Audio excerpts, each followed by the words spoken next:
Senegal is closing in on 1 p.m. local time, and it's decision day in AfroBasket 2017. Who will get through to the next phases? First up, we've got Egypt, South Africa, Morocco, Uganda later. Senegal take on Mozambique, and a big one to round off as well. Angola against the Central African Republic in very much a do-or-die game for those two. But it promises to be an entertaining day of basketball, and the goal for these teams is to make it onto the plane. And as we go into the final day of Group 7, there's a mathematical possibility for all four of these teams still to qualify, although you'd struggle to bet against Senegal making it. They play Mozambique, and well, anything short of a massive defeat for Senegal will see them get through. But first of all, it's Egypt against South Africa, and Egypt with the better chance of qualification. Victory for them won't mathematically put them through, but again, it would need a massive defeat for Senegal if Egypt win this game for Egypt not to qualify. South Africa still have a chance, although by my maths they need to win by 17 points to have things fall their way later on in the day. Fortunately, we don't need to know that for certain until the Senegal game, but they need to go out there and play hard. It's Daniel Routledge with Ryan Greco here in Dakar for the final day of the group stages. Ryan, I mean, basically, objective number one for these two teams, go out and win, and then see how the points difference lies at the end of it, isn't it? Yeah, absolutely, and really, this is going to be, of course, a very big test for South Africa, as it has been for this entire tournament. Everyone they've gone up against really has kind of taken it to them at this point.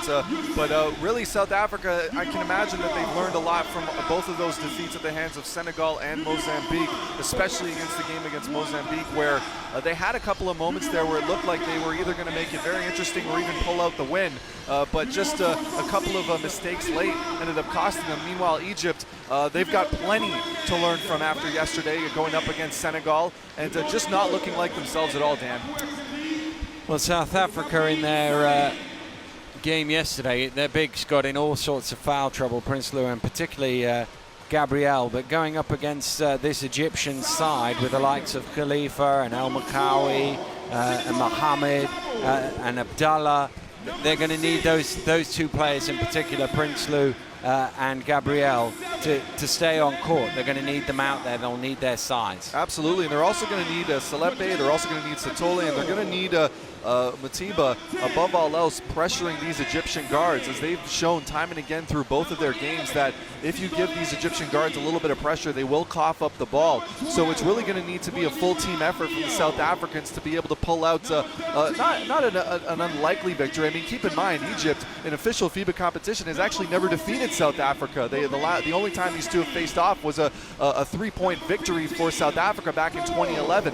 So it's not impossible for South Africa to pull this off. But like you said, Dan, they're going to need to not just pull it off, but they're going to need a convincing win to give themselves a chance to move on.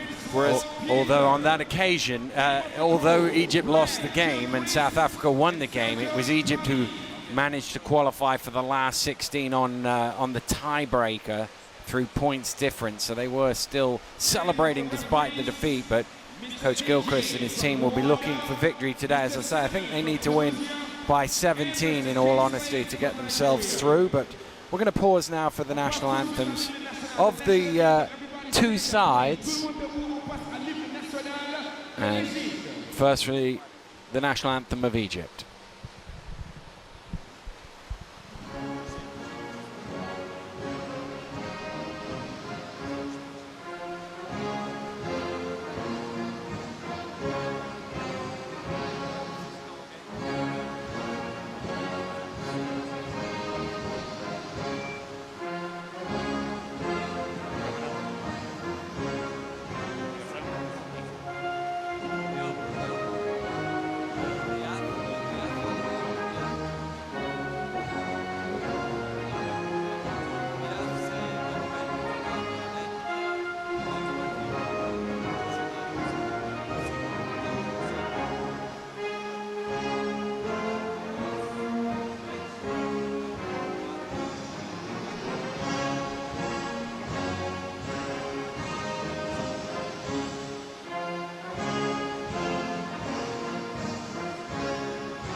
Now the national anthem of the Republic of South Africa.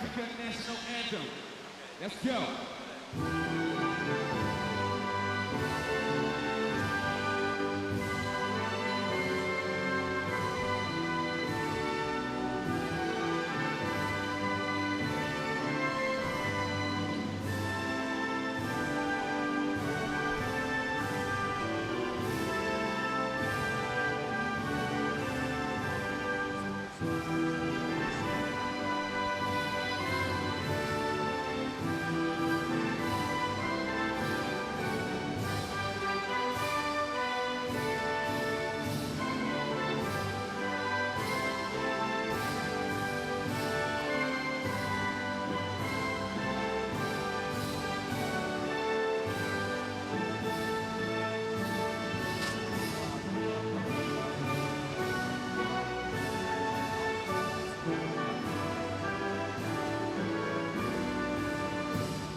Thank you very much.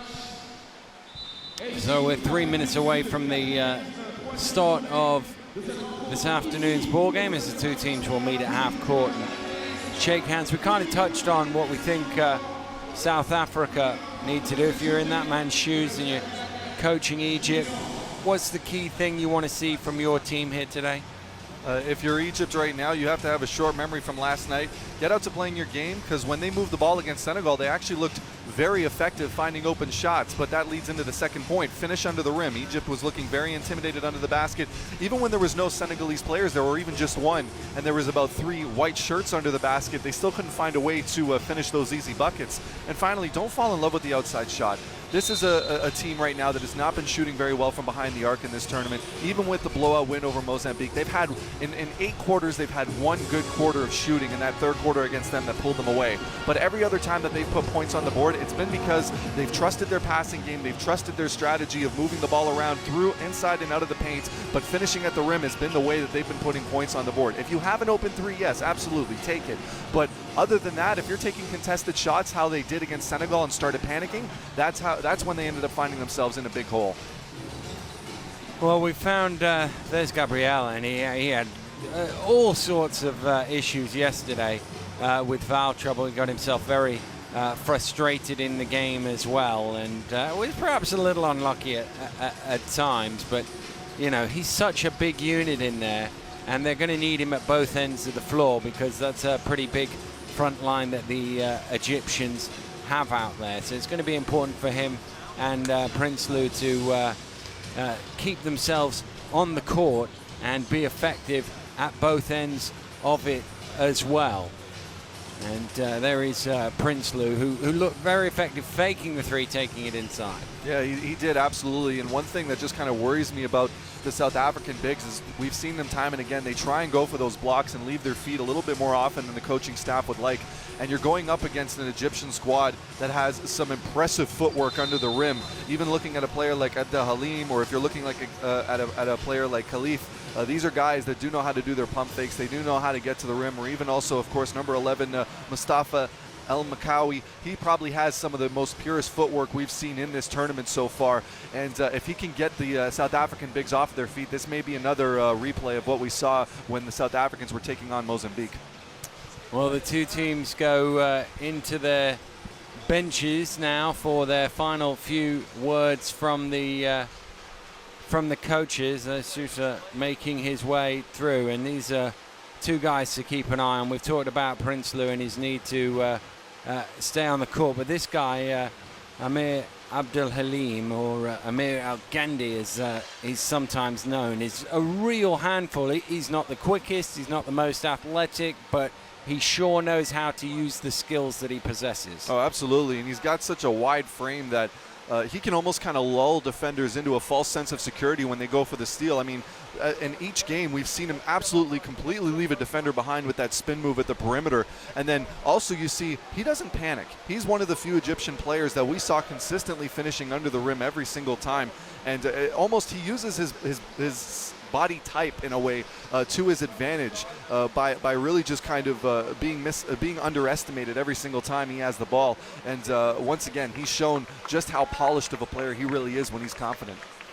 Well, the South Africans in a last little huddle as they're first to make their way onto court, and the captain Matiba is giving them a little pep talk as the bench watches on. And interestingly, Gabriel on the bench in the opening exchanges here. They're going to go with Jonathan van der Bilge in the starting lineup, and I'm assuming that's as a result of the foul trouble. There is Gabriel, number 21 there, that he got himself into yesterday. Bring him off the bench, protect him for a few minutes at the start of the game, and he doesn't pick up those cheap ones. I think that's a very wise decision from the coaching staff, because van der Bilge, he really more than anything has just had a run of bad luck in this tournament. You just see him missing open layups, but you're not seeing any lack of effort from him whatsoever. And if you're looking at Egypt right now, you know, that's a team.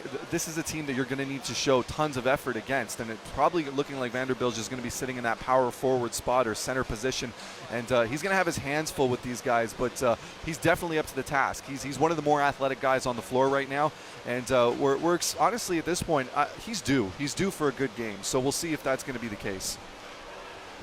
Well, the coaches have said their bit.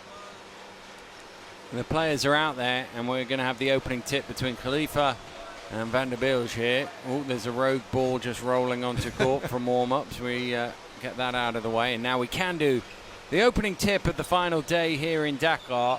It all moves to Tunis on Tuesday. Of course, they've got their final day of group stages going on as we speak, and teams looking to qualify. Tunisia got through yesterday, booked their tickets. So too from our stage did Morocco. They're guaranteed to go through, and Egypt trying to join them on that plane. It's still mathematically possible for South Africa, although it needs something spectacular in the last day for them to make it through. But they have the ball and the chance to get the first points on the board, with Prinsloo to the runner, a long way short, and away comes Shusha.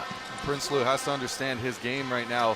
When he goes to that baseline, he hasn't been very successful in this tournament. If you don't have it, just throw it off and try another way. Well, Kamal moves it on, gets it back. He's got a little space, but he goes to the give and go with Khalifa, and ball fired back out up top to Gennady, but he can't make the long-range shot.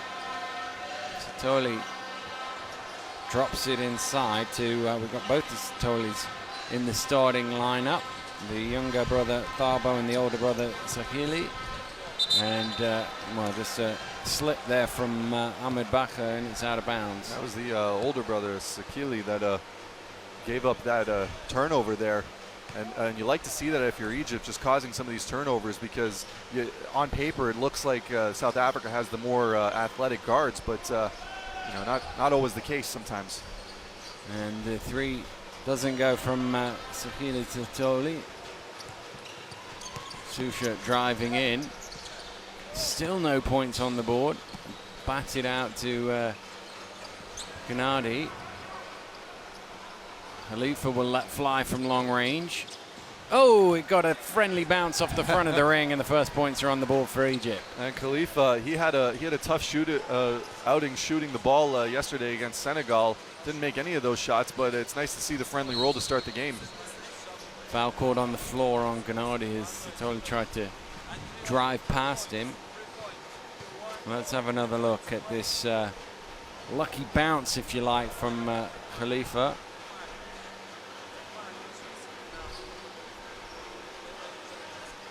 No, they're back underway, so maybe get that in a bit. Matiba drives baseline. Khalifa with the rebound. Gennady looking to push. Still going. Hamel is open for 3. His shot doesn't go. I have said Egypt should stay away from those outside shots, but once again, a pretty open look there in transition. And the follow from Van der Bilge isn't tipped in. Shooter back to El Camel. Bernardi. Bacher. Khalifa wants it inside, gets it inside to the finger roll. He's working in threes here. He's got the three-pointer to begin the game and a chance of a three-point play right now to double the lead. And Khalifa, good job by the Egyptian offense getting the big man involved early. Goes up and under, just using that length to his. Now, there's not much size difference actually between Van der Bilge and Khalifa, only about 2 centimeters in height difference on paper. But if you're taking a look at both of these guys, it just looks like Khalifa just has that kind of length advantage going on for him. Be interested to know the wingspan, because Khalifa looks to have a really long wingspan, and certainly that was the advantage on that play where he was able to reach underneath and lay it in. Most definitely. 3 minutes into the ball game. Good start for the Egyptians. South Africa yet to trouble the scorers. El Camel gets up in the air, gets it to Gennady, fakes it. El Camel a lot of space on the three-point line, and that's tipped out of bounds. Last touch by Khalifa. That's something, again, we've talked about before the game. Egypt, they've just not been able to knock down their open threes throughout this tournament, with the exception of one quarter. But they're remaining steadfast in their hopes of igniting themselves from behind the arc. Prinsloo was very effective at that move yesterday. The three-point fake, you got to honor the shot, and then he puts the ball on the floor. Masiba gets a hand on it, couldn't steal it, but it's out of bounds. And that's something you want to see more from Prinsloo every single time, though, not just because he's attacking the rim, although you could hope to see maybe one more power dribble, a little bit of a shimmy with the shoulder, because you have Khalifa already on the move. You're not going to get called for a charge, and then maybe a little bit more of a softer finish, but you still want to see him taking it to the basket like that and remaining aggressive. Hamel back out to Gennady. Shusha with the fake, puts the ball on the floor, drives underneath. Nice ball movement. There's Khalifa for 3, overcooked. And Masiba throws it the length of the court. Prinsloo is going to do well to catch that, and in the end he doesn't. And the ball's actually bounced up into the seats, so they're going to have to get a replacement for that. Yeah. That one might be sitting there for a few minutes. Gennady will bring it forward. A little full court press from the South Africans, easily dealt with by Egypt. Some great passing there, getting it to the middle, breaking the press. Donald to Khalifa and Gennady. Bacher putting it on the floor, but not quickly enough, and he's called for the traveling violation. Yep, that's one of those things. You have to make sure when you're receiving that ball, you have to dribble, then step. There's no stepping first, then the dribble. That's a travel every single time. It's an easy call for the refs.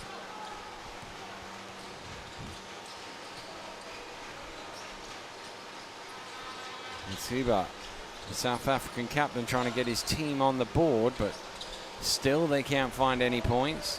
In some ways they're lucky to only be 6-0 down. Can't go 5 minutes without scoring. Yeah, they've given up a couple of open looks here, and here's another. Khalifa takes it hard.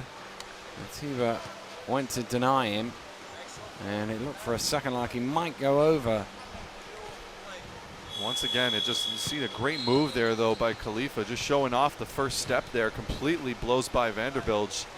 And if you're Van der Bilge, you have to just, it's one of those situations where if you're going to face up an opposing player, you just got to be a little bit lower, a little bit more patient, because at the end of the day, you can live with Khalifa taking that shot out there. He hasn't been very consistent with it, despite the fact that he made the first one. Keep in mind, he needed quite the bounce for that one to drop.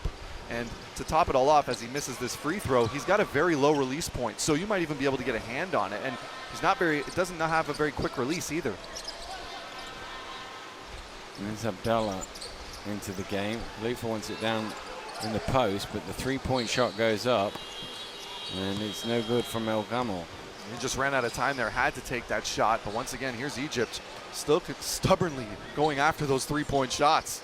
Well, we're midway through the opening quarter. It's Hatem Khalifa 6, everybody else 0.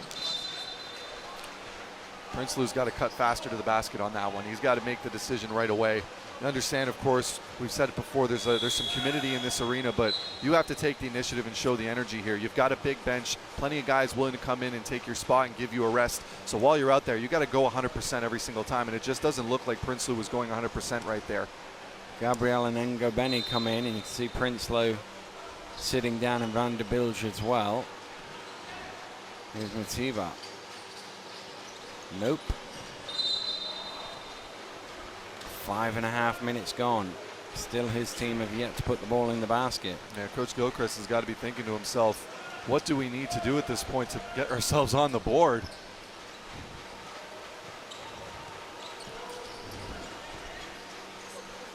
Shusha steps underneath, and everything for Egypt that's gone in has been worth 3. They've had 2 3-pointers and 1 and 1. And that's just a sign of South Africa.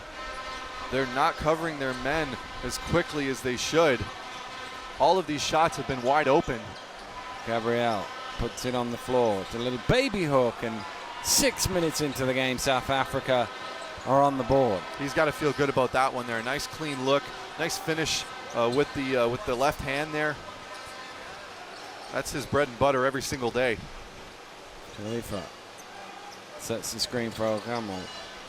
Gives it back to the big fella, takes the 3, almost makes it. That would have been a very impressive shot if Khalifa made that. Gabriel was right in his face. Spin, and out of bounds. Great move there by Gabriel, recognizing he had some he had some space. If we can get a replay at that, maybe. He had some excellent space there, moving through the baseline. And we've seen him show off that spin move a couple of times. He's a tough guy to guard when he gets his footwork down. Folo into the game for the first time. Gets it into Gabriel. You see, but here's Solo in the corner. And offensive foul called off the ball. And I think it's on Gabriel, and that's not going to lighten his mood. That's okay, though. He's clapping himself in. He's smiling. He's showing the ref that he scratched him. Abdallah's just kind of putting his hands up going, whatever. What's this guy talking about? A look on his face. Abdallah's open underneath if they can find him, but Mohammed loses the ball, and Ngobeni is pushing it. Pull up in transition is no good. I think that touched Mohammed last. He did as well, so he went chasing after it. That was a good look, though, from behind the arc. I know both of these teams throughout this tournament haven't necessarily been shooting the ball well, but in that transition look, you can see right there, he looked very confident taking that shot. And interestingly enough there, it almost looked on the replay that it was Ngobeni that was the last one to touch it. But in live time, it looked like it came off the Egyptian hand. Yeah, on the replay, nice. Behind the goal, nearly good hands from Ngobeni, who knocked it loose. And here's another look. You see, behind the back, recovered, he did catch him. You can see just the passing prowess of this Egyptian squad. A lot of veterans on this team. They know how to get themselves open. It's just a matter of actually doing it. Al-Gamal is good from the first free throw.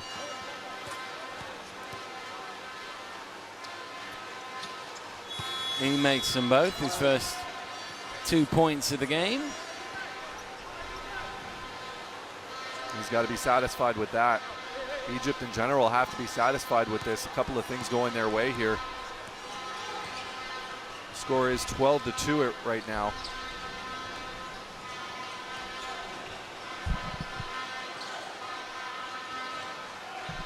Inside to Gabriel. Back out, and Ngobeni fires up for 3 off the back of the ring. Abdul Halim pulls in the rebound, gets it back again. Abdullah, a lot of space there. Shusha. Kanadi's 3-point shot doesn't go. The long rebound comes out to Tholo. He looks to turn the afterburners on. Ngobeni on the trail, jacks up the 3, and there's a push in the back on Gabriel again. And he collapsed that one, but that's 2 quick fouls, and they brought him off the bench. One assumes to try and avoid foul trouble, and suddenly he's got 2. And Abdallah just looking at him going, I mean, Gabriel, this guy's quite a character. He's going to be playing his pro ball in Denmark this year. And at this point, it just seems like he's made a conscious decision not to get frustrated by these calls, but you can still see he's just a little bit rattled as he's trying to talk it up with his opponents. And he's got some substitutions on the floor now for Egypt. And now Gabriel's out. No, the frustrating thing from a coach's perspective is both of them are on offensive rebounds. Yeah. I mean, you want your guy to go after the offensive rebounds, but that's not where you want fouls committed. I think another thing as well is you see how Gabriel moves, and he doesn't necessarily use his lower half very much when he's trying to good box pass out. from Tholo. It's not finished, though, inside by Ngabeni. Nice from Abdullah taking it in, but he can't lay it home. Mohammed with the rebounds, kind of trapped, gets it out. Fanardi moves it on. Abdul Halim's shot doesn't go. Tap loose and saved. Great hustle down in the corner by Abdullah. Here he is again, dumps it inside. Abdul Halim had a lot of space there. Excellent work by Egypt, and that's what we're talking about right there. Constant inside-out movement. That is easily the prettiest bucket they've scored in this game so far. Well, South Africa's prettiest bucket is their only bucket. They've still only got 2 with a minute to go. Maybe Prinsloo can do something about that. No, he can't. Oh, good hands from Tholo to steal it back, but he's overcooked the lane. He rebound. Oh, he lost it. That's got to be frustrating there. He can go back very quickly. Prinsloo, he almost had an open look to the lane there at the very beginning of that set. You kind of want to see him be a little bit more aggressive in taking it to the hoop.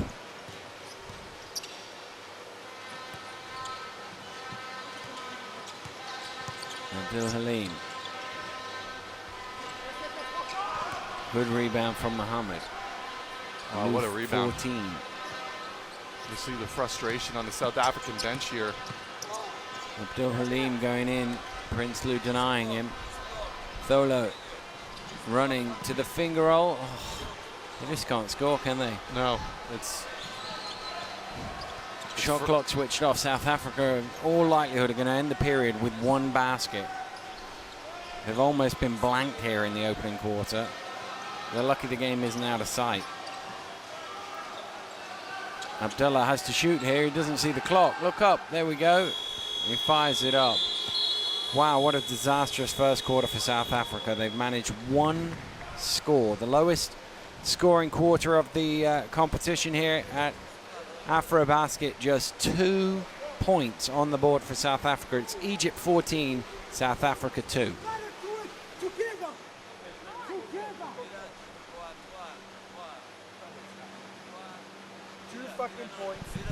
Go, guys, you can do it. Play the same shit to you every fucking game. This is supposed to be a learning process for that child.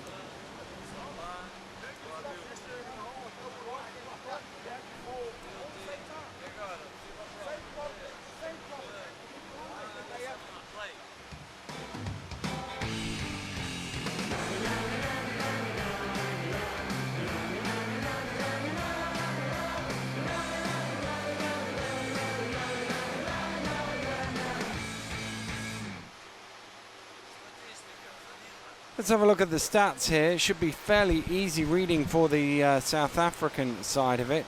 1 basket, 9 attempts, and then no basket, 6 attempts. So 1 for 15 in total. Egypt, well, their numbers aren't great, let's be fair. They've lived and died on the 3-point line, mainly dying 2 of 12. But, you know, 4 baskets and 4 free throws. You ought not to be ahead at the end of the quarter, but they have a 12-point lead. And it's straightforward. If South Africa can't put the ball in the basket, they're not going to have a chance in this game. No, simple as that. I mean, it wasn't a very pretty quarter. There's a Khalifa, that bounce right there.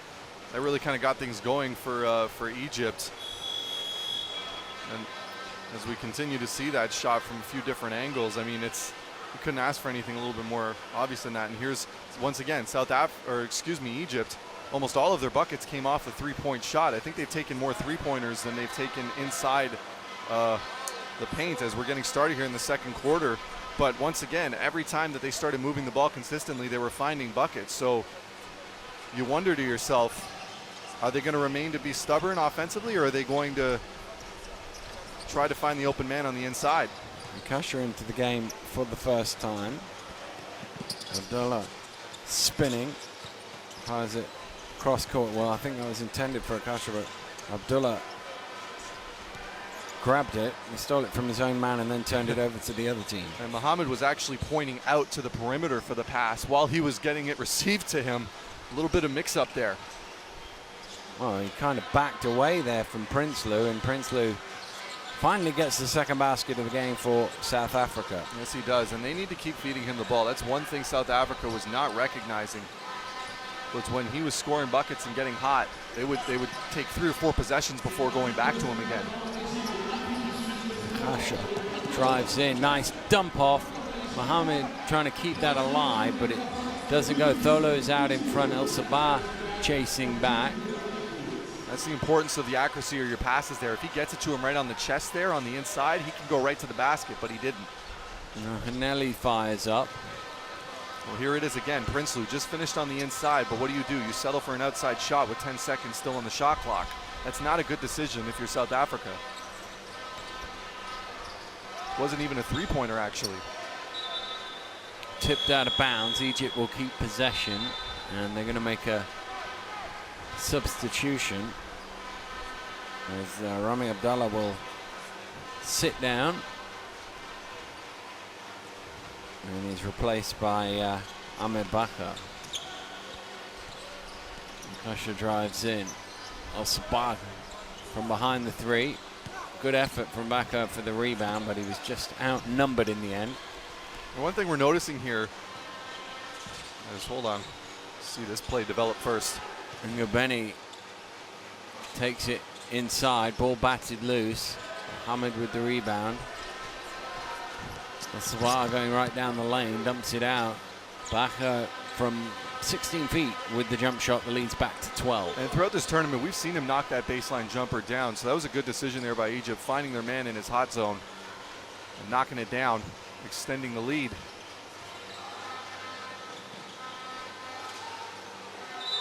Lepe trying to feed it inside. Foul is called on Ahmed Mohamed. Mohamed did look like he gave him a bit of a bump there as he was trying to receive the pass. Of course, you can't do that. Take a look here. Yeah, it looked like he got his hip right into his backside there. Tholo to inbound from the end. Lepe runs backwards. He opts to go across the other way to Ngayana. Prinsloo. Blocking foul is the call on Ahmed Bakr.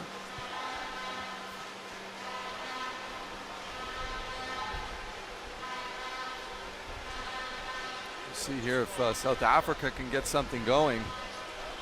As Prinsloo tried to put the ball on the floor there. There's going to be a blocking foul, but once again, what have we seen? Every time he puts the ball on the floor, he either gets himself a foul or an opportunity to score. Matiba with the jump shot. Prinsloo in there knocks it loose, and did Ahmed touch it? No, he didn't. It was knocked out by Prinsloo, and he went to go keep it in, and then at the last minute pulled away. I can imagine maybe a teammate was yelling at him to not touch it.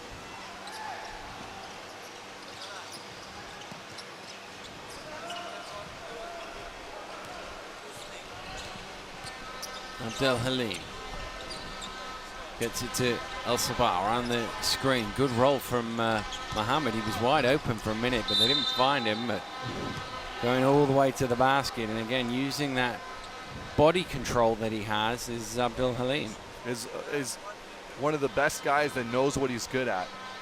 Excellent pump fake there on Prinsloo, and Prinsloo has no choice but to respect the shot. But at the same time, Prinsloo, you've got the height advantage. You don't want to give up an unnecessary bucket by leaving your feet, especially if you're looking at how this team is shooting the ball right now. Yes, they're up by 12, but if you look at the amount of shots that these guys are taking from the three-point line, all you really have to do is just put a hand up and just stay patient. Amir El-Gendi knocks it down.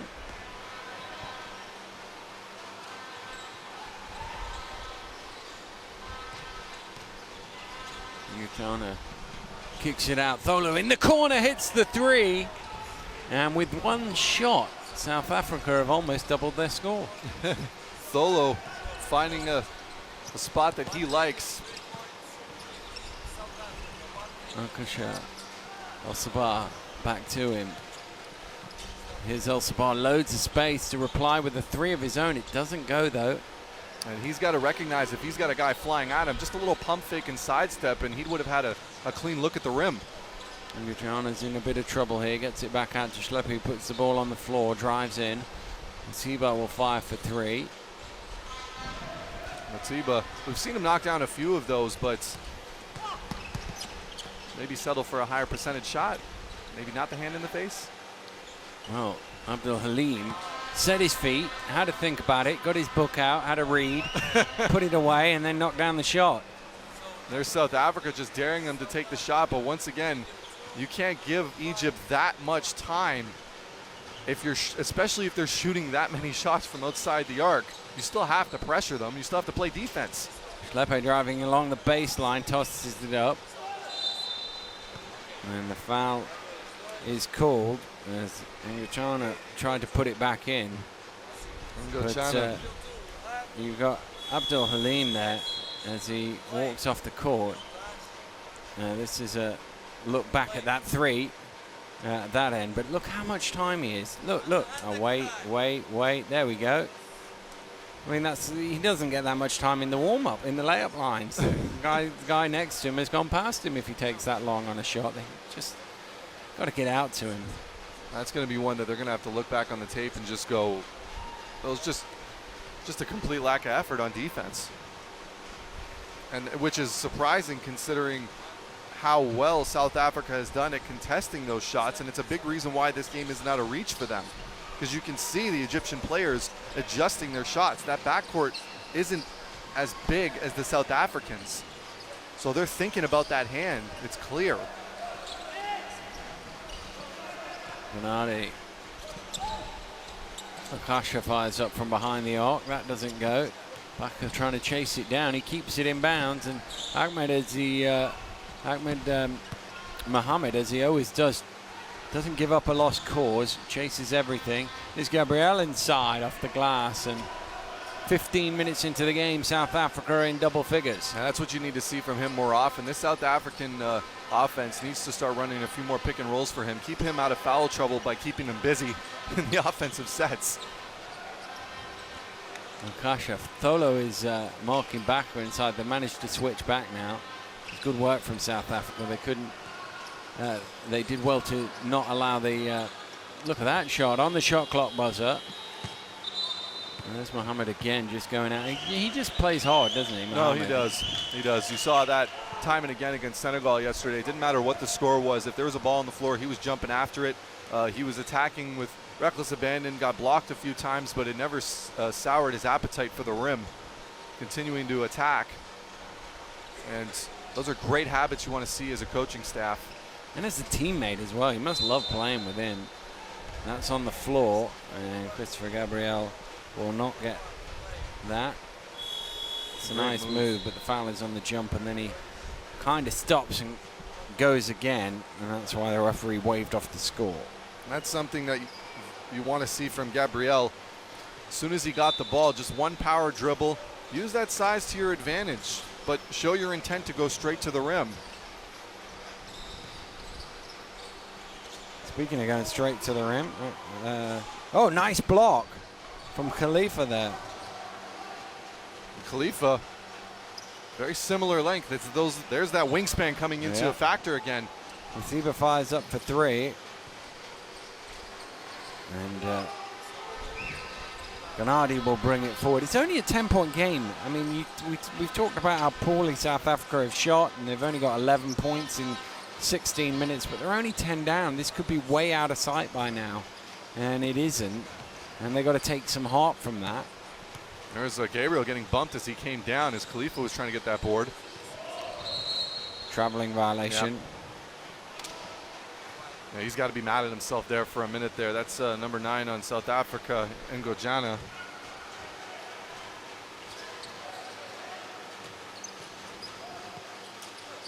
Khalifa.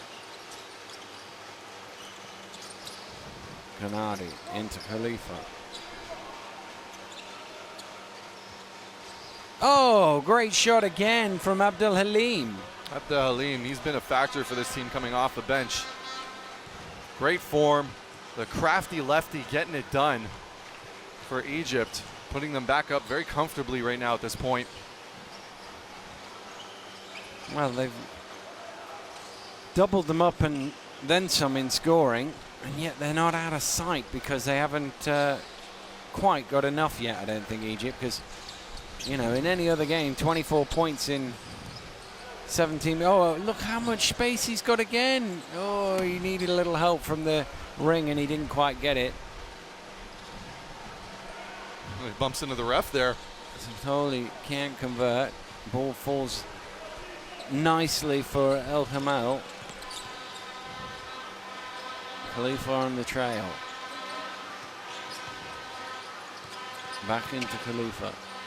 Zipped across. El Hamal misses everything.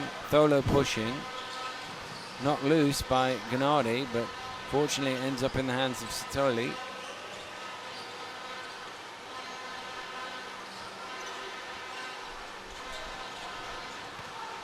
Nice spin.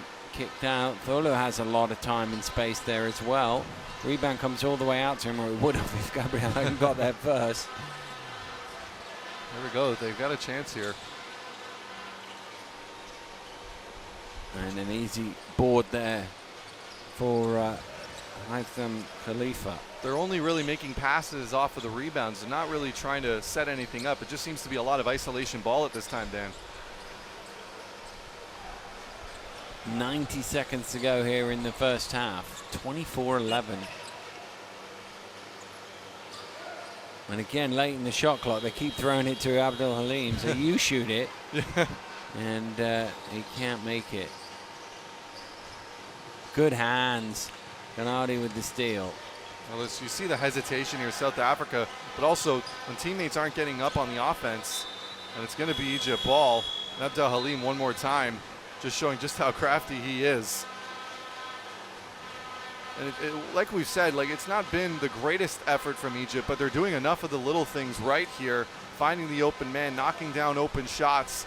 As far as South Africa, though, it just seems like they don't know what they want to do with the ball when they're on offense. They're just kind of dribble, shoot, rebound, pass out, dribble, shoot. And the referee calls the time there. I don't know why the horn went off. No, not sure.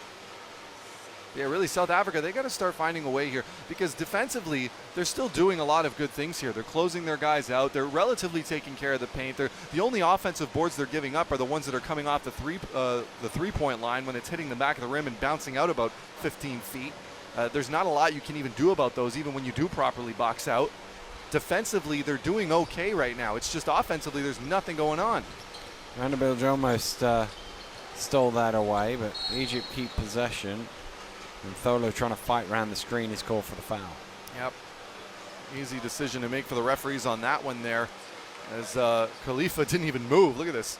No move whatsoever. No movement from him. It doesn't even, it looks like he got hit by a gust of wind.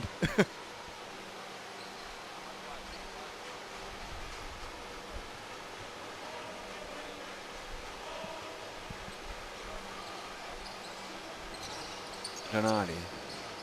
Abdul Halim. Nice pick and roll. Trying to get it to Khalifa, but it won't go. Tholo is bumped at the half court. That's okay, though. And it's finished off. And one. On the break, and we've got an and one opportunity for South Africa as Sabo Sitole lays it home. And Sitole, he's been the only offensive bright spot so far for South Africa. And look at that. That's a pretty hard hit. But, of course, Sitole picking up his teammate, finishing at the rim. You want to see him, though, kind of finish with his left hand in that situation. He kind of lost a step, or he allowed the defender to gain a step by him slowing down to try and finish with his right. But well, regardless. Yeah, they'll take it. Any way it comes, somehow they're only down 10.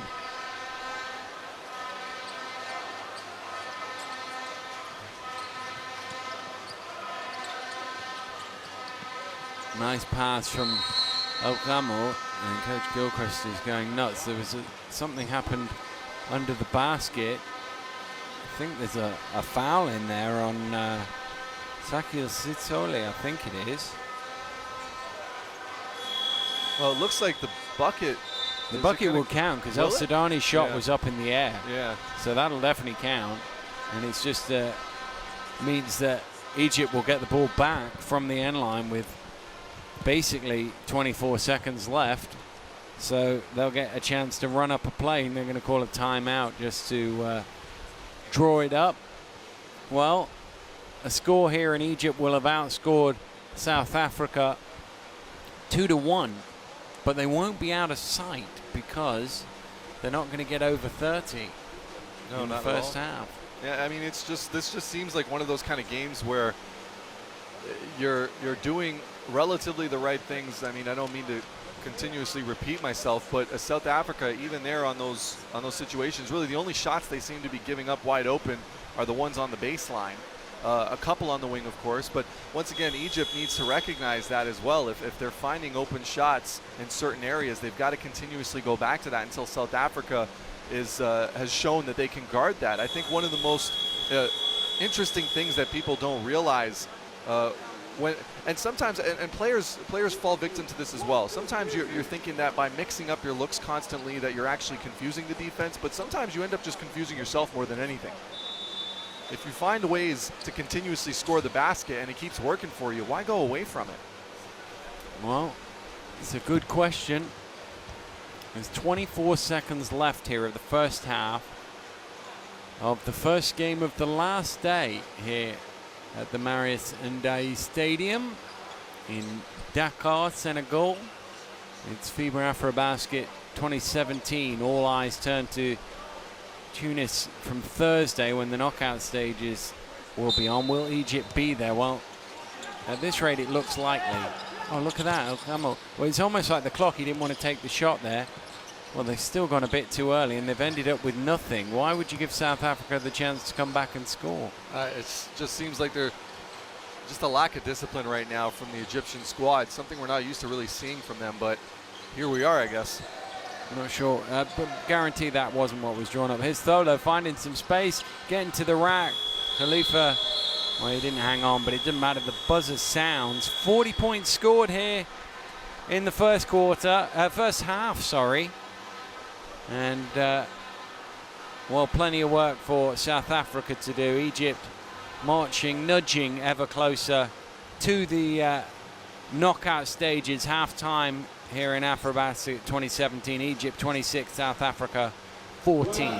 Just one of those frustrating outings for South Africa. A solid defensive effort, but on the offensive end, absolutely nothing going. And kind of falling for the same old mistakes of not recognizing when there's someone that's hot, as we're looking at the halftime stats here. 24% from the field.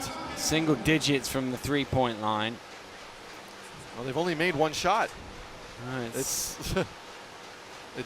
been a sloppy offensive output here from South Africa, whereas Egypt, not perfect either, though, to be honest. They've had some flashes of brilliance, and they have their reasons as you look at the highlights here, this package. But just want to talk very briefly about the things that Egypt could be doing here to make this a blowout, to be blunt.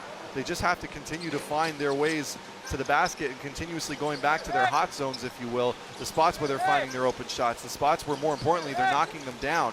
And really, sometimes, though, And we've seen this from Egypt a couple of times when they're running out the clock, is they're so enthralled with passing the ball. We saw this against Senegal too, where they stop, they forget that, oh, we still have to shoot the ball. And that's where, when you're looking at Abdel Halim, how the fact that if you look at the shot chart, he's had to take about 3 or 4 of those from about 5 to 6 feet outside of the three-point line, and that's only been because they've ran out of time. They've ran out of time and thrown it to him, and he's done well there. I mean, aside from those, we've seen plays like this, and he has made a couple of long-range efforts. Well, if anyone's going to shoot it, it should be him. Yeah, well, still plenty for both teams to do, but Egypt, where they want to be at halftime, a 12-point lead. South Africa probably lucky to not be further adrift, giving up, scoring only 14 points in 20 minutes. That's where we stand at halftime. We'll have third quarter action for you in about 11 minutes time. Right now, take a break. We'll see you soon.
Someone in the car.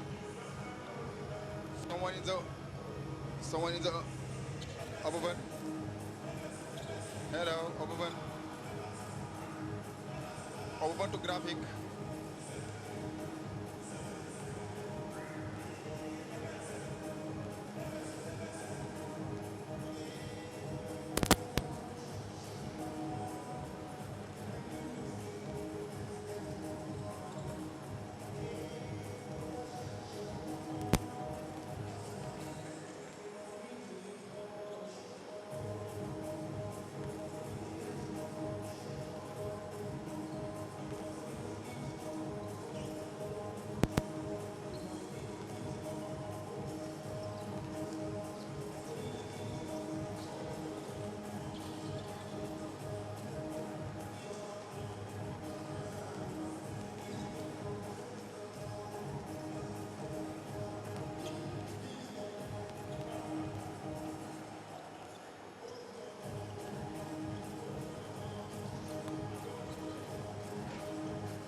Well, we're back here in Dakar, about to get things underway for the second half, and for Peter Prinsloo and the South African team, they in all likelihood only have 20 minutes left of their competition.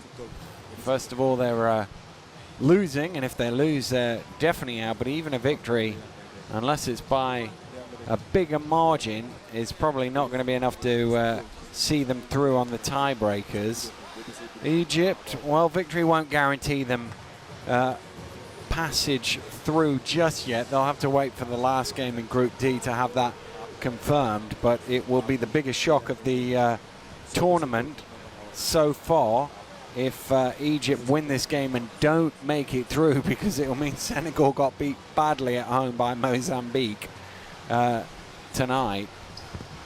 I think it's something like 22 points Senegal would need to lose by. Almost unthinkable. Yeah. A lot of people thought that Uganda was going to get rolled over by Angola, and we all saw how that turned out. Yeah. So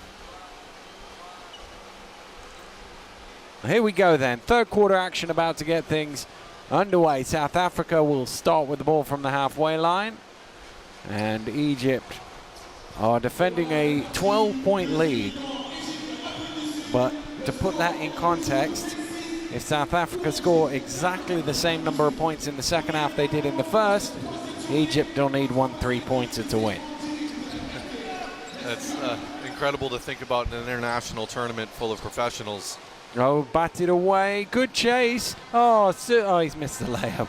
It was super play from El Sadani to get there, but he couldn't convert. That summed up this game so far. I mean, yeah, just both teams not finding a way. Kasha. El Sadani moves it on. Shusha trying to find some room, throws it away. He's got to be frustrated because he thought he had an open layup in transition and he wasn't fed the ball. Finally does get it, and there's about 3 guys in his way. Well, you still need to react to that. That pass is overcooked from Gabriel to Prinsloo, and Khalifa helps him up. That's some good sportsmanship there, but a recurring theme in this these group stages here in Dakar, we're just seeing a lot of passes overshot almost every single time. And another one there. I don't think I've seen so many in a couple of games, but here we are. 9th turnover of the game for South Africa. Khalifa. Akasha fires up the 3. Matiba went underneath the screen, and that gave him all the room he needed. Now, Kasha was one of those guys that was catching a little bit of fire from Mozambique in the third quarter. Let's see if Egypt will repeat their performance here. Foul on the floor. Gabriel going to the basket with intent.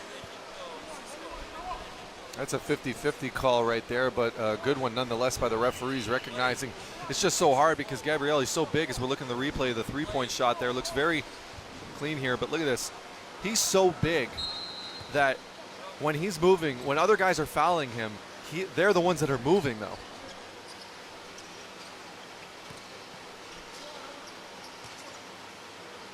Prinsloo fakes it, drives in, kicks out. Gabriel lets fly from the 3-point line. Matiba goes after the rebound. Khalifa's in there too, and the big Egyptian can't get hold of it.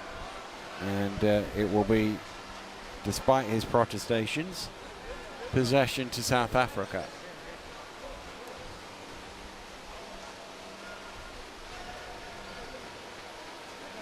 Once again here, South Africa just trying to find a way to buy a bucket, if anything.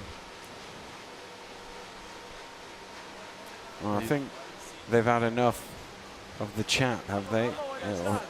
Because Khalifa was claiming his shirt was pulled,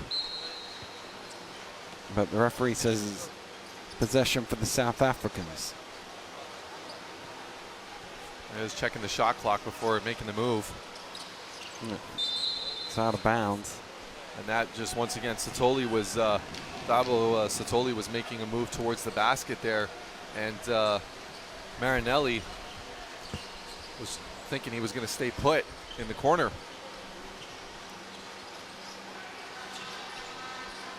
Gennady, Khalifa thought about the three, gets it back to Gennady, who takes the three, makes the three.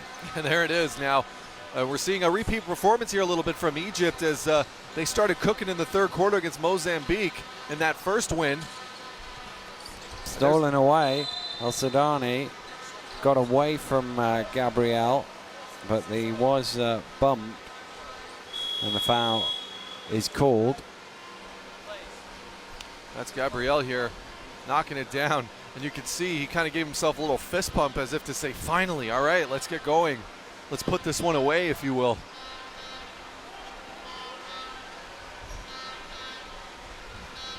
Well, that's the third now on Christopher Gabriel.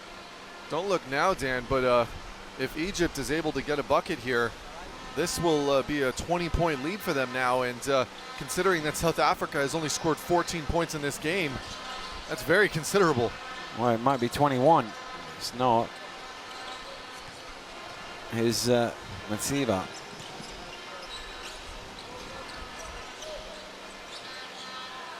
Vanderbilt all on his own out there.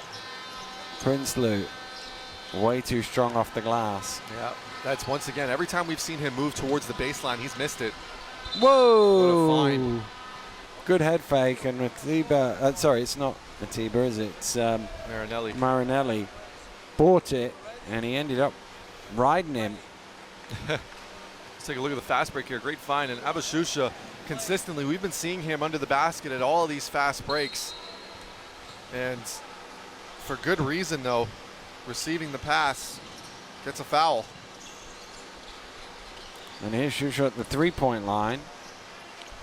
I have no doubt in my mind that had everything to do with where he received that pass and why he missed that, because he looked very squared up to the basket, but he had to readjust to catch it. And that's something a lot of people don't necessarily notice or recognize when they're watching a basketball game, the importance of where you receive the pass. It has so much to do with just how comfortable you may be to getting up there and taking the shot. Matiba from miles out. Ball batted out. Thought he was going to jack another one there. Prinsloo fires up for three. Long rebound comes out to Akasha. Just see, this is just a mental lapse here for this South African team. It's getting to a point where Egypt is just letting them take those shots. Gennady, Akasha in the corner, hits the three. Oh, here we go. It is 21 now. Yeah, South Africa, all Egypt has to do at this point, it looks as if all they have to do is just make sure they just keep a hand up and keep their distance, don't get any unnecessary fouls. Well, it was about this point in the first quarter they got their first bucket of the first half. And they're still looking for their first score of the second half. Nice fake. And the foul is called, which will send El Sudani to the free throw line. El Sudani, once again, now it's Egypt that's running the floor here, making the most of turnovers. And there's going to be some substitutions for South Africa. And a disappointing day for Prinsloo. He just can't get anything going. But here's another look at that shot, hand in the face.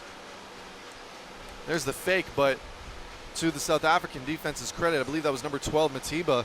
He wasn't falling for it and just stayed with his man. Unfortunately, there was no time for him to get his feet set and take a charge, and as a result, it's a foul, but luckily for him, Egypt, no good from the free throw line there. It was El Sudani.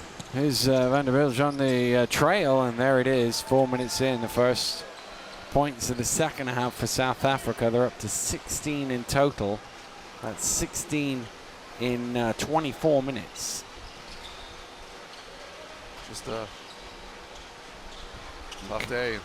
Akasha's shot rims out. Oh, Ngabeni is snuck off down court, and that's probably the quickest back-to-back scores South Africa have had in the game. Oh, without question. And maybe they can try and get off and running themselves a little bit here. Well, it is one of those things, again, in a low-scoring game. I mean, 17 is loads when there's another 3, so it's 20 now. 20 is loads when you've only scored 18. Yep. But in a normal game, you can run off 20 in a quarter. Yep. More than that. So, oh, 3 scores in a row now for South Africa. Selepe, he showed some fire there in that second game against Mozambique, knocking down some big shots. And this has turned out to be a very good substitution for South Africa. Al-Sadani to reply for 3, doesn't go.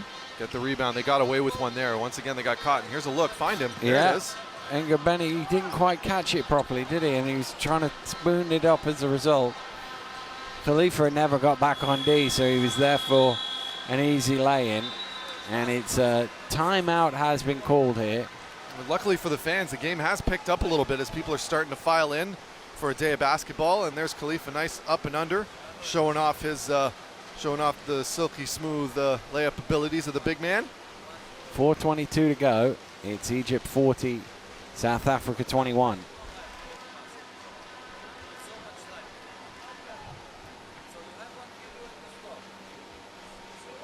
And timeout in which Egypt are going to talk it through and try and keep their offensive momentum going here. They've picked up a little bit in the second half.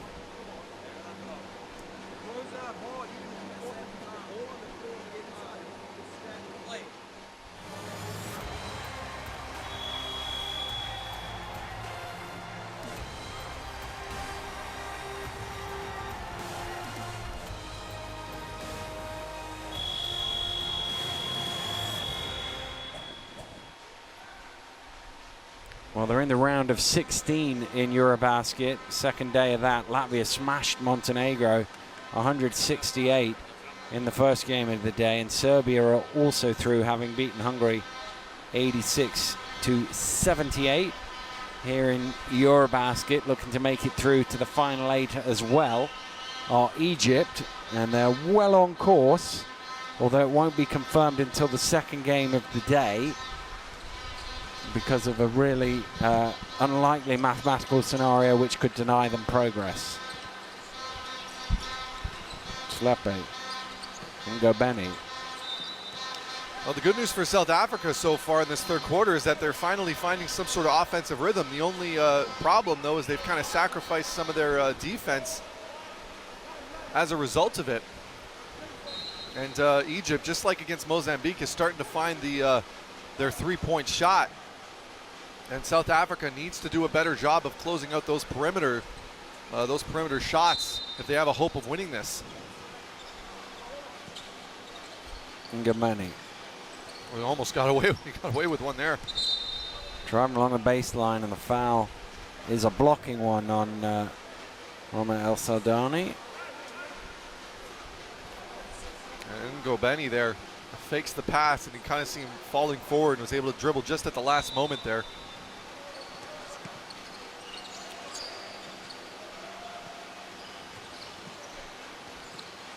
And the Bilge trying to find some way around, and it's a long way around Haitham Khalifa. Yeah, as we were saying earlier, only about a 2 centimeter difference in height, but the length is just considerably in Khalifa's favor.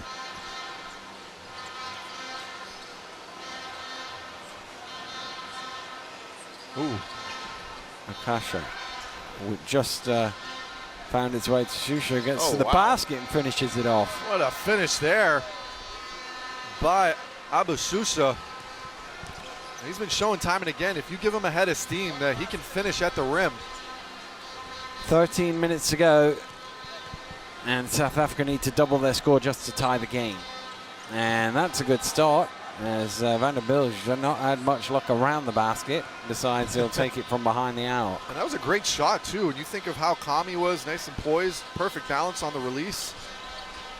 Heck, give him another one up there if they have a chance. Shusha, one. Caught El-Sadani in the face, but he hung on to it. Shot clock getting low, down to 4. Khalifa has to shoot. He knows it. He heaves it. Oh, and he got caught in the arm. How are you fouling a guy heaving one on the buzzer? Van der Bilge, my goodness, that one is Now we know he's had some bad luck, but that one is completely on him. You cannot afford yourself to do that. Your teammate's already got him locked up, face up. 2 seconds left on the shot clock, and you just go in and grab him on the arm like that. As we're looking at replay, Abashusha though showing an excellent finish at the rim there. And then Vanderbilge knocking down a big shot for South Africa. But actually, they've called that foul on the floor, so Vanderbilt gets away with one there. But they do get a fresh shot clock as a result. But it's better than 3 free throws. Well, it's not better than 3 free throws if you get an and one. You can see Coach Gilchrist over on the bench. He's just beside himself as a result of that.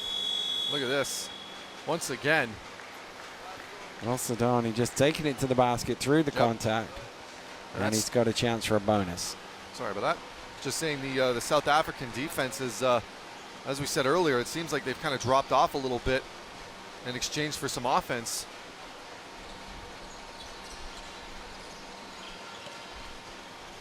Ngobeni with the rebound. They're right back to square one, 20 points. Ngobeni has a big lane to himself there, and he fills it for 2. They need a stop here now. This is going to be big for South Africa. Can they get a stop and get some sort of momentum going?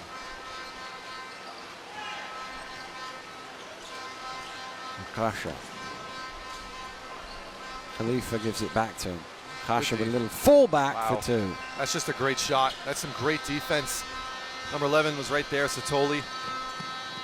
Tholo driving hard. Oh, it's tipped in. Who got a hand on that? It was Ngobeni. All man on. Akasha almost loses it. Keeps it alive to Khalifa. Good pressure from the South Africans. They needed to get it over the line, and they did just in time. And Ngobeni went a little too aggressively, commits the foul. South Africa, don't look now, but they've scored as many points in this quarter as they had in the first half. 8 minutes it's taken them to get 14 points, and took them 20 in the first half. Unfortunately, though, they're still giving up a ton of points on the inside, and as Prinsloo comes in, Coach Gilchrist is going to hope that that's going to remedy that situation there. A little bit more size on the inside, as South Africa has been giving up plenty in the paint right now. Al-Sadani, can he go 2 for 2? He can.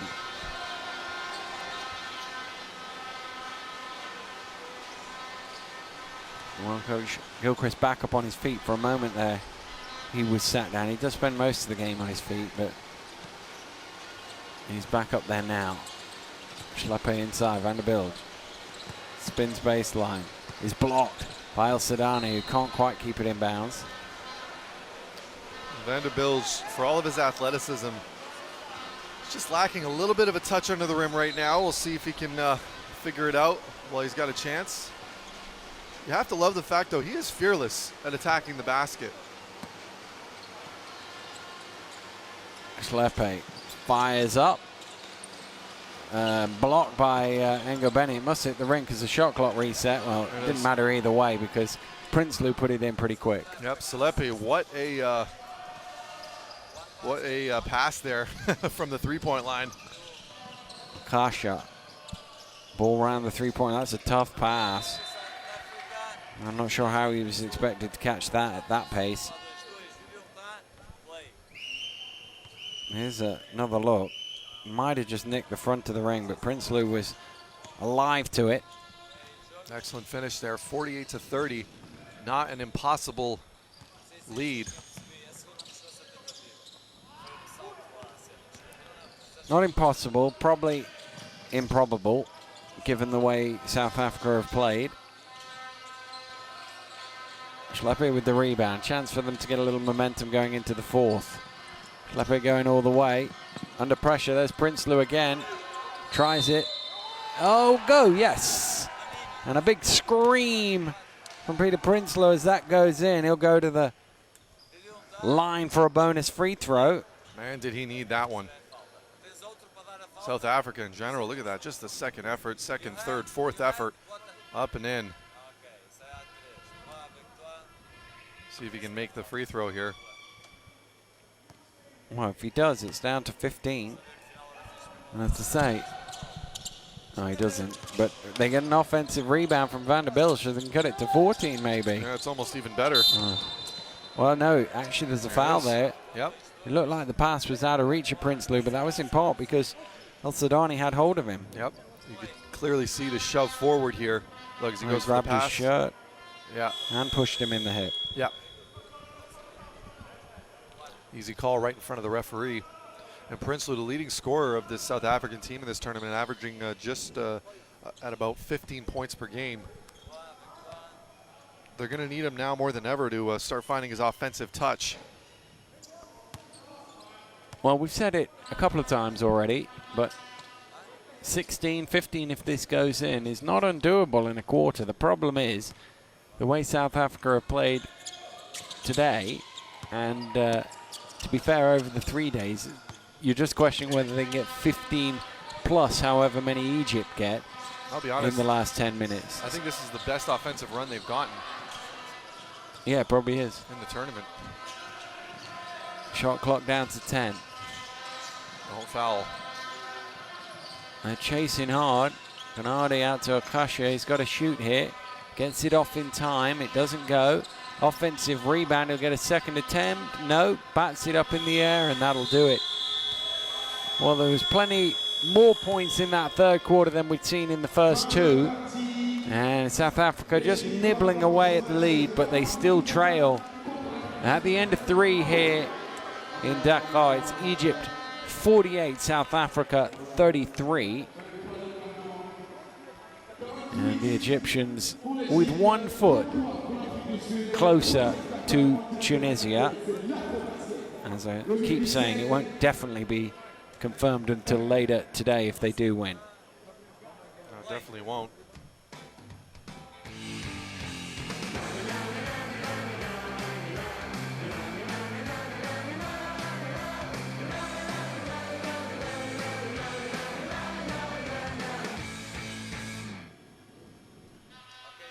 Let's take a look at the numbers on the day here. South Africa up to the heady heights of 17% from 3-point range, having made 2 in the second half to their 1 in the first half, but still down in the 30s from 2-point range. And when you're going up against 50% on the other end of the floor, it's always going to be tough.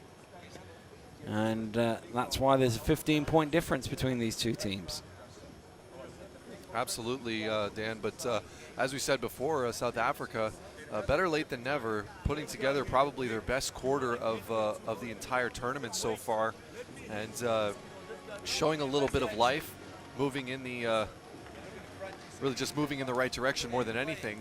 But as we're taking a look at some of these highlights here, Egypt in the beginning, it looked like they were going to be pulling away, and this one was going to be over before even the fourth quarter began. Showing shades of their game against Mozambique, hitting some big shots from the wings on the outside part of the floor. But then, of course, South Africa is showing a little bit of range themselves, knocking down some big threes from Vanderbilt, some impressive finishes under the rim from Prinsloo, and also, really more than anything, a very important finish to that quarter by preventing Egypt from scoring another basket when they had a full 24-second possession. South Africa was steadfast, and now they keep themselves within 15. Here we go then for the fourth quarter action. Egypt getting things underway, leading by 15. Although the points difference doesn't really matter in this game because this one will be thrown out in the unlikely event of a 3-way tie between Mozambique's Senegal and Egypt. Got a larger lineup out here for South Africa. It looks like all the starters are back on. And that's going to be important, though, limiting the second chances of Egypt in the paint there. They're going to need their rebounders. Well, their usual starters. Gabriel, of course, came off the bench today, but he has started the other. That's an offensive foul, and it's an unsportsmanlike one, says the referee. He just kind of used his arm. And yeah. Wasn't quite an elbow, but it was certainly a definite movement. We'll probably see it here. Look, he's trying to fight there. Again, it's not really an elbow, but it's the intent of it that the referee has seen from behind and called it unsportsmanlike. And Gabriel is frustrated, and he's going to come off, I believe. Yeah, he's coming off. And it's going to be number 9 for South Africa. Kagaso Ngojana. Well, he's the sort of guy that averages over 4 fouls a game, isn't he? Yeah, in this tournament he has, and it's just one of those things. Honestly, if I was Coach Gilchrist, I would have just changed the matchup. Don't have him on. You don't want to put him on Abdallah because every single foul has been against him, and well, I think the worst thing for if you're Craig Gilchrist there watching on, the worst thing is 2 of them. The first 2 were on offensive rebounds, and the other one's on a post up. So it's like it's not even playing defense, and you're giving up. But you kind of accept. Ooh, what's happened there? Nothing. You kind of accept, playing defense at times you're going to have to foul. Yeah. It happens, but there is. Yeah, there's a wrapped up. South Africa's starting to throw some elbows out here. You can see the frustration on their face. They're feeling like the game's being taken out of their hands by the officials, but when you're showing that kind of physicality, once again, we're seeing this is the importance of understanding, when you're trying to fight for space, it's more about using your lower half than it is about your upper. If you're getting lower than your opponent and you're able to kind of move them out with your hips below them, that's not a foul. It's when you start getting your elbows and your hands involved that it's going to start becoming a lot more obvious to the officials that your intent is to shove them basically out of the way, which is of course illegal.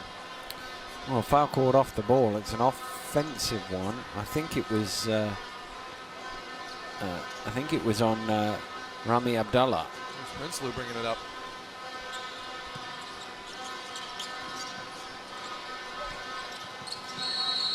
Got caught from behind there, just backed him. Oh no, it's a foul underneath, is it? The basket will count whichever way. That's there's some new life here for South Africa as they cut the lead back down to 15. And because the foul was while the ball was in the air, they get possession back as well as the 2 points. Or is it? Oh, there it is.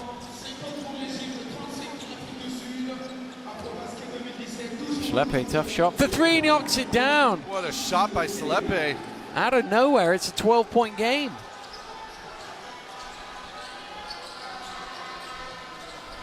Well, it's like the frustration of a couple of foul calls have suddenly sparked South Africa into life, isn't it? It has. Making some decisions, deciding to hit the ball. That's the bar for 3. Trying to take some wind out of the South African sails with that one. Once again, if you're looking on your monitor, or looking at the score at home, it's actually, in fact, 53-38 for the Egyptians. And once again, South Africa, every time they seem to be going on a run, they just can't get a stop.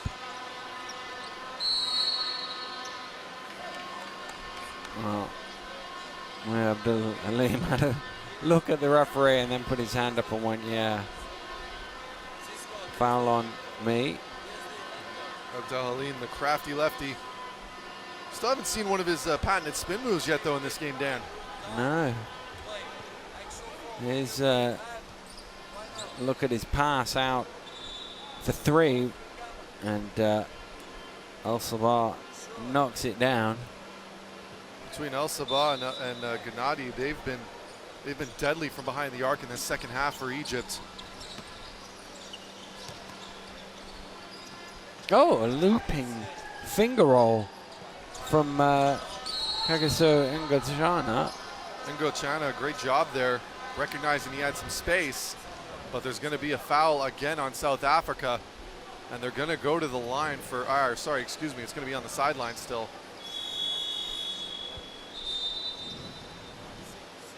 Khalifa are going to come back into the game. Well, this is an important couple of minutes for Egypt. They just need to reassert themselves and get the lead back up closer to 20 than 10 and quash any hope South Africa might have.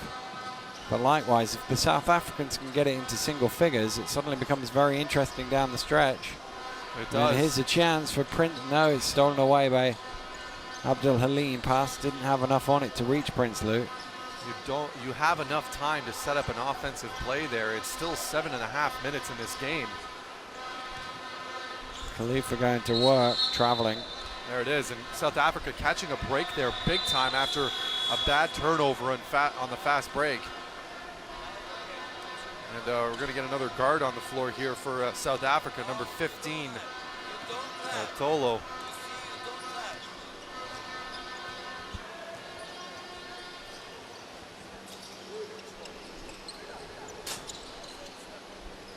Prinsloo for 3. Again. Yep, there's a foul. Easy call. Not a very good foul, is No. it? It's just a lazy one. No, it's not. And South Africa needs to recognize right now that they still have plenty of time. It's only 13 points, and they've shown that they're capable now of going on offensive runs. You don't need to have outside shots like that early in the shot clock. Create something here. That's about looking for some space. Oh, there's Khalifa, who's got plenty of it underneath. And that's what happens when everyone starts going to chase after the ball. Someone's got to be able to talk to each other and let them know who's open. Egypt, great job there finding the open man. Sitsoli, top of the key. In off the backboard, is it? No, but there's Prinsloo to lay it back in. Prinsloo, he's got to feel good about that one right there. And that was the main difference between South Africa and Egypt. See, South Africa, when they do the exact same play, they come out and try and settle for a mid-range, whereas Egypt, they're always looking for the open man cutting under the basket. It's just the hustle and heart there of Prinsloo bailed out his teammates.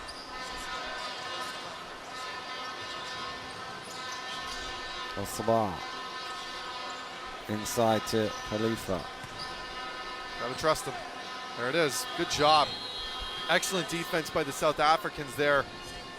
They're recognizing right now that as soon as they come over for that help, someone's going to be open for the three-point shot. And look at this, a miss here. And Prinsloo just staying active. You see he's hopping just a little bit, trying to always make sure he's gaining a little bit of momentum when he goes up. Ball's back in play now. El Sabah for Egypt. Abdullah gives it back to him. Looking for some space, finding some space, and a bucket too. He'll go to the line for a three-point play opportunity. El Sabah, what a finish there. Big-time players make big-time plays in big moments.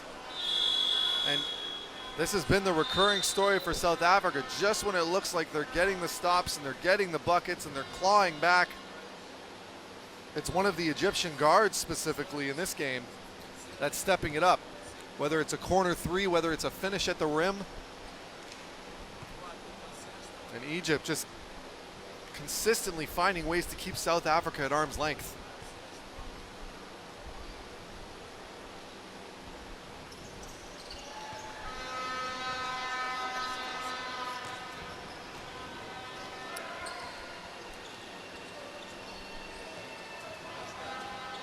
Thurlow bringing it forward. And got Benny at the top for 3, off the mark, rebound Abdul Halim. Abdul Halim leading the team, his team is scoring right now with 10 points.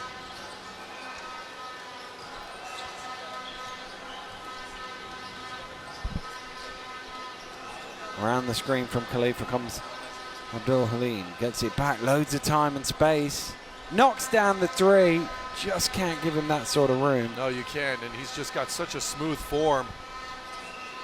And he's starting to find it. Brings his team percentage back up above 30%. Give him 13 on the night so far. Lobbed in. Gabriel is fouled from Khalifa inside. Gabriel saying, thank you, finally. It's not me. That was actually a very nice pass, and Gabriel showing the his smarts there, keeping the ball high, trying to finish, going up. Khalifa with the hands leaning just a bit forward, creates the contact. Can't make the first free throw though.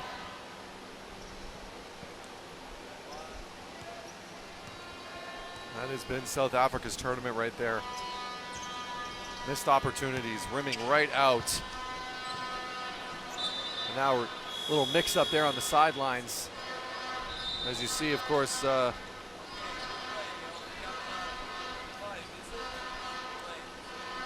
right, let's have another look at the replay. Okay. Ngabeni going for it. Can't quite keep it in bounds. he was mixing it up there, I believe, with El Sadani. And Sabata in bounds. Something we really haven't seen here yet, though, Dan. No real serious pressure on the Egyptian guards. As I say it, though, an unnecessary foul there from Satoli. But you'd think to see at this point maybe South Africa taking some more chances. 4.5 minutes, down by 19. You'd think this wouldn't be time to put on a full court press, maybe. Just something to Yeah. I mean, in all likelihood, they're going down here, but go down swinging. Absolutely. Even just they were getting success when they were finishing on the when they had a bit of a smaller and faster lineup out there.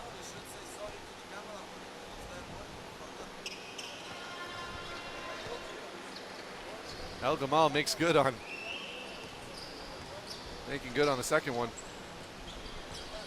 That's 63-42, 21-point lead. South Africa.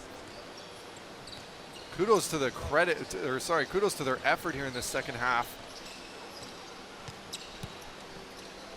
Inside, under pressure, doesn't go.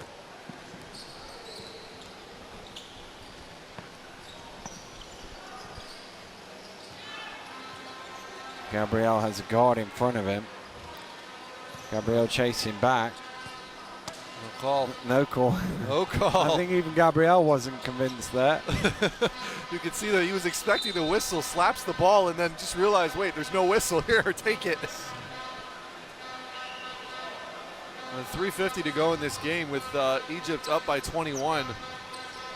Yeah, at this point, go for it, shoot it. Came off an Egyptian last, so it'll be possession to South Africa at the bottom, at the end. There's another missed layup. And that one was by Motiba. Double dribble. Gabriel backed away there and therefore didn't commit the foul, but also threw the player off. Yep. Yusuf Abushusha, who was a big part of that run, if you will, from Egypt in the third quarter that managed to keep South Africa more or less out of this one. Back of the ring. Gabriel going after. He's got to be careful. Oh, he's come up hobbling. He's all right. Yep. He's still got a long season ahead of him. And blown by there by El Sabah. El Sabah gets it. He's chasing him. Dollar for three. Long rebound comes out to it. So you got no boxing out the shooter. It's tipped in. You know what? That could well be an own basket. They might give that to Abdullah, but if not, they could even give that to Abdul Halim, the captain. That's a sign there. South Africa. See if they can get another one here. I wouldn't be shocked if they just don't keep going for three-pointers. Oh, there you go. Find one in. Gabriel with a little hook. Good job.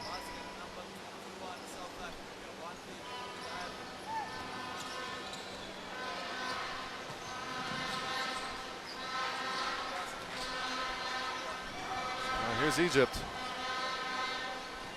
Still with a 21-point lead. El Sabah drives past Gabriel to the finger roll. Yeah, you can just see now at this point the South African defenders just kind of standing still, letting El Sabah do what he wants when he's cutting in and out of the lanes there. Foul called. Basket will count, and then Ngabeni going to the free throw line. So I looked it up, right? Yep. Last season in Georgia, Gabriel averaged 2.6 fouls per game, which doesn't sound that many. No, it doesn't. He averaged less than 14 minutes a game, though. So 2.5 fouls in under 14 minutes is a lot. That's The year before in Denmark, 2.9 fouls per game, 19 minutes per game. So he likes a foul, I think it's fair to say. Some would like to prefer to say that he's a very physically active player. Physically active player, yeah. Yes. Very, what's the word, maybe intimidating under the baskets. Likes to get after it. These South Africans, despite the fact that they're down 21 at this point, this could have looked much worse had they not woken up offensively. Only keep in mind, ladies and gentlemen, they had 14 points at the half. Yeah, 14. 14 points. It's 32 in the second half. You know, if they had 32 in the first half, it'd be a 3-point game. Yep, and really, you know, the game really, the flow of the game opened up immensely, because once we saw that Egypt was starting to pull away with their three-pointers, it just kind of seemed to have woken up the South Africans and said, we've had enough of this. The only problem is they really sacrificed their energy on defense for the run and gun style of the offense that they started playing. And keep in mind as well, that had a lot to do with the guys that were out there. It was a much smaller lineup. I mean, Vanderbilt was playing center, and you know, he is a pretty tall guy, but at the end of the day, the way that he plays isn't exactly a post style, really. We've seen him even work the three at sometimes in this tournament. There he is, he's done. Gabriel fouled out. Has he? Oh no, it's lane infringement. The referee pointed at him. Well, it must have been a lane. It can't have been a lane infringement on him because they're giving the free throw again. So it must have been Abdullah. He pointed at Gabriel as if he was, yeah. It was going to be everyone was having a laugh at that one. Yeah. The coach, smile on his face as Ngabeni sits down. Shoe shot. It's the bar in the corner. Doesn't go for three. Good rebound, though. South Africa. Salepe for three. Prinsloo missed. This is one of those situations you talked about earlier, Dan. Can they get to 50? No. Something about the 50, right? Yeah, there is just something psychologically about that. They got 61 against Mozambique, which is their highest of the tournament. They're past the 44 they got against Senegal. We'll see if they can get that 50 here. They've got a minute to do it. There's Prinsloo. Gets it over to Salepe. Salepe looking for an option here. 8 seconds on the shot clock. And Tholo with the shot. Tholo could have stood to do a little bit more space. A nice little behind the back there. Sure. He gets it back now. Let's see if he has something else to do. Kamal drive it in, little pump fake. Gives it out. Abdullah in the corner for three. Gabriel with the rebound. Can South Africa get to 50? Here it is. 49. 49. 30 seconds. See if they can do it. They have enough time. There is a shot clock here still on. About 3-second difference. Well, as it stands, they average 51 per game. So one more basket will hit their average for this tournament. And Prinsloo with a little slow down step breaks the 50-point barrier. That's something to be proud about for South Africa. Making it a bit of a game at the end here.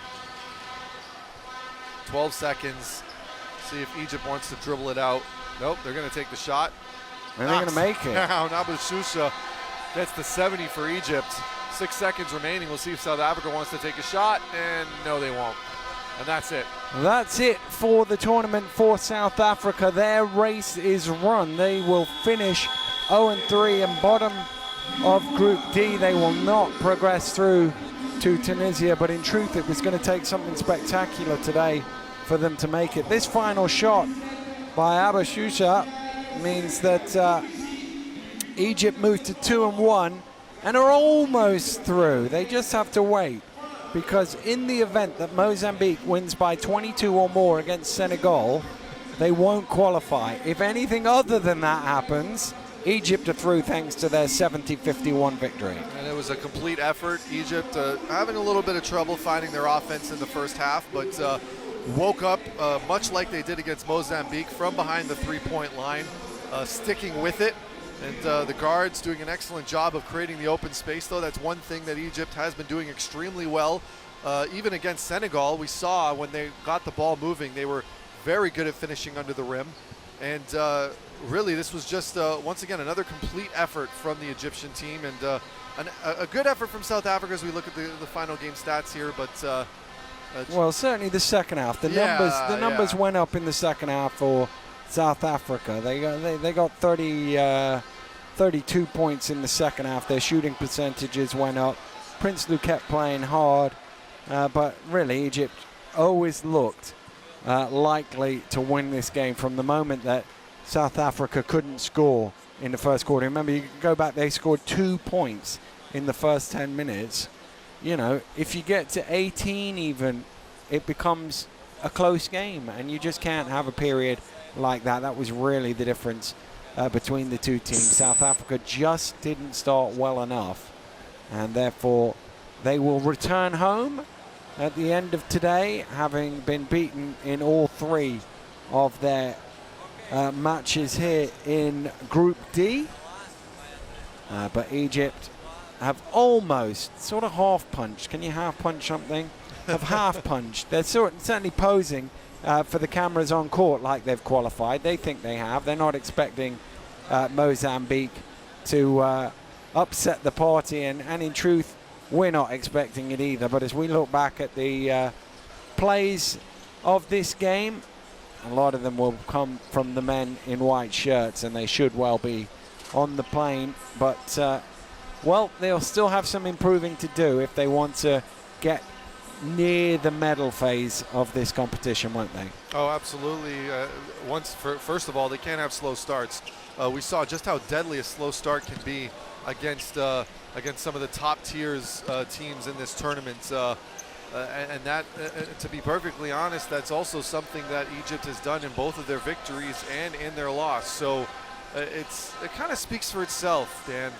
If you get started early and you get yourself going into a good offensive rhythm, or at the very least you're holding yourself down defensively, you're going to give yourself a chance to win every single time. But if you start slow against one of these better teams, they're going to run you off the floor, and you're going to hate playing basketball for the next 30 minutes or so.